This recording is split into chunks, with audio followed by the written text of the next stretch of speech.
Good morning, students.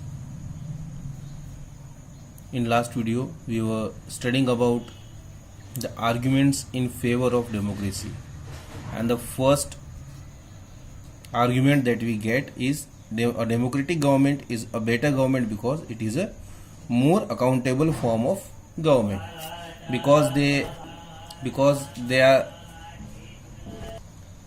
are answerable to many people. So the democratic government works in a better way. They work for the betterment of the people.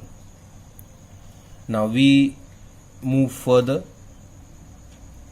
There is another reason why democracy should lead to better decision than a non-democratic government, because democracy is based on consultation and discussion.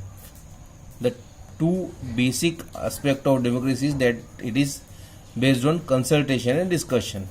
The government, the person who are in the government need to discuss with a lot of people, we need to consult with a lot of people, and then they can take decision. In the democracy, a lot of people are engaged in decision making. A lot of meetings, discussions take place, and then the government can take any decision. They cannot take decision in a hurry as whatever they want. So the democracy improves the quality of decision making, because when they talk to a lot of people who are expert in the field, the decision making improves. So the democracy improves the quality of decision making. Now the third argument, that is, democracy provides a method to deal with differences and conflicts. In any society, people are bound to have differences of opinions and interests. These differences are particularly sharp in a country like ours, because in our country the people of different social backgrounds live together. In every part of India, people have different languages, different practices, different religions, different caste. They speak different languages. So in this type of country, it is the only democracy is the only form which gives us method to deal with these differences and these conflicts. Otherwise, everyone cannot live happily in the country if the democratic system is not there, because in democracy everyone is involved in decision making. So everyone feels that the government is working for me, and the main objective of government is social justice. So by that, the government works for the betterment of the citizen. And here we get another argument for the favor of democracy, that is, democracy enhances the dignity of citizens. In democracy, the dignity of citizens is enhanced, is improved, as the democratic government works on the principle of political equality, and these governments, the poorest people, the least educated people, same as the rich and the educated people,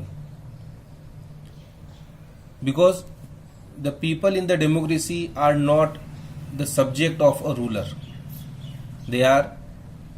These people appoints the ruler, so they are the ruler themselves.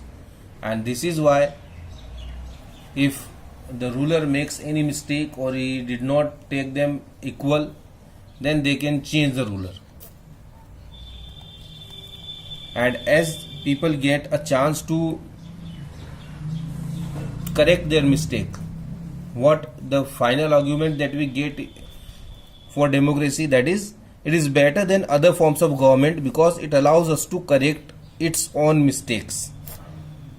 If there is a non-democratic government, if they do any kind of mistake, they cannot correct. They don't get a chance to correct that. But in democracy, we get a chance to correct our mistakes. And whenever we feel that we have chosen a wrong government, we can change the government at any time. So this is how the democracy works.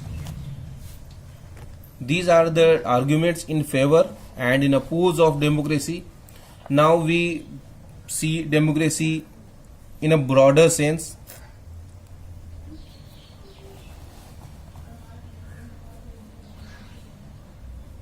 In this chapter, we have considered the meaning of democracy in a limited and descriptive sense. We have understood democracy as a form of government. What we have studied till now is that democracy is a form of government. This way of defining democracy helps us to identify a clear set of minimal features that a democracy must have. In this way, by defining democracy in this way, what we have learned that the minimum features that a democracy should have. The most common form that democracy takes in our times is that a representative democracy. What we see in our times is the representative democracy. There are other types of democracy as well, the direct democracy, but the democracy which we see in our daily life is the representative democracy, in which the people do not rule themselves. They choose their representatives and those representatives rule the country.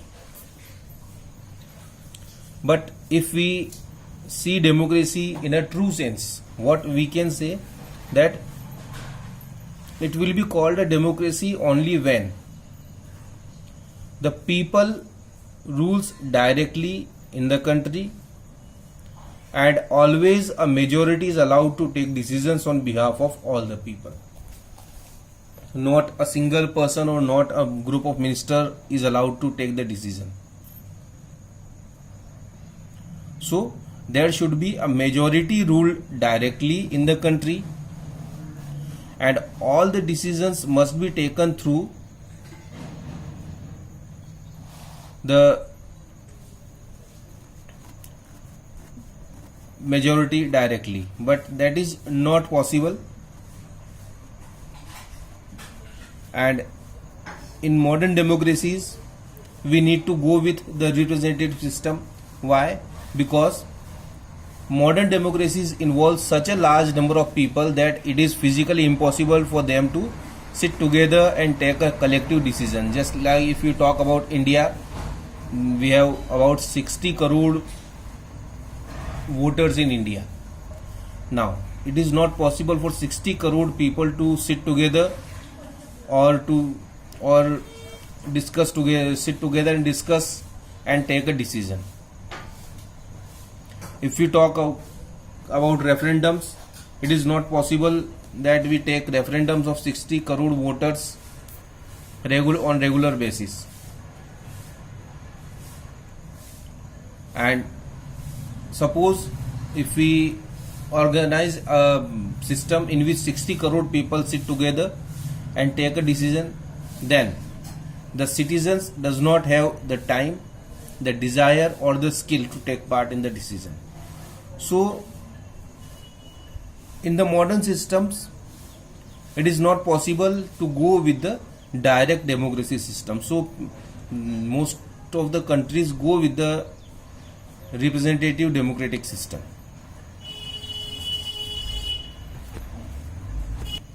Because democracy is not only a part of government, but it is a part of life as well. In your family also, you have seen that in many families, parents don't allow children to talk together, to discuss and to express their opinions. There are few families in which children get complete chance to express their opinions, and if their opinions are correct, then they are allowed to talk in detail and their opinions are respected by the parents.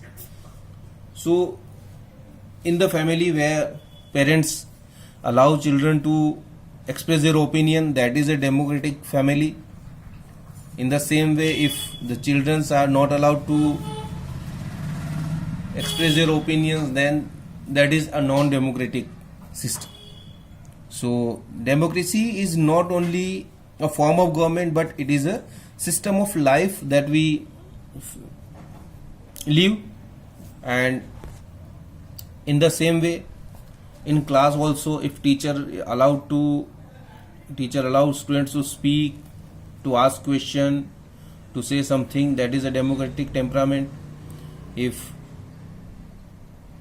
so, this is all. But when we talk democracy as a form of government, the aim of democracy is that true democracy will come to this country only when no one goes hungry to bed. In a democracy, every citizen must be able to play equal role in decision making. So this should be there. Now you have understood the democracy in a true sense. Now next time when we meet, we will start the new chapter about democracy. You will study further in the next chapter, that is the constitutional design. Thank you.